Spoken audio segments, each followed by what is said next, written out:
Unraveling the mysteries of active and passive voice. Hello, English learners. Today, we're going to dive deep into one of the most essential elements of English grammar, the passive voice. Our main focus, however, will be on understanding the difference between active voice and passive voice. So, let's unravel the mysteries of these grammatical voices together. First off, let's talk about the active voice. In active voice, the subject of the sentence performs the action. It's direct, clear, and easy to understand. For example, Mary reads a book. John ate an apple. In these examples, Mary and John are the subjects.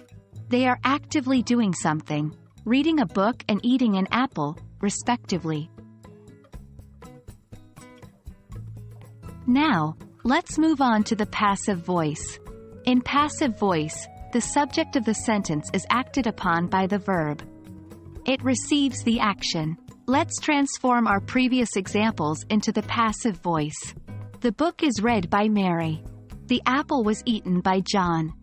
In these passive sentences, the book and the apple are the subjects. However, they aren't doing anything. Instead, the action is done to them. Having understood the basics, it's time to compare active and passive voice. The active voice is generally more direct and vigorous. It's straightforward. A does B. It is more succinct, and typically preferred in English writing and speech. The passive voice, on the other hand, is less direct and a bit more complex. In passive voice, the object of the action becomes the subject of the sentence. This voice is often used when the doer of the action is unknown, irrelevant, or we want to emphasize the action or the receiver of the action more than the doer. Remember, active, the cat chased the mouse. The subject, the cat, is the one doing the action. Passive, the mouse was chased by the cat. The subject, the mouse, is receiving the action.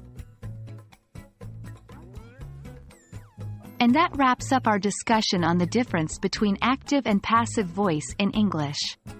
Remember, understanding these concepts is fundamental to mastering the English language. Keep practicing these voices, and soon, it'll become second nature to you. I hope this video has been helpful. Until next time, happy learning!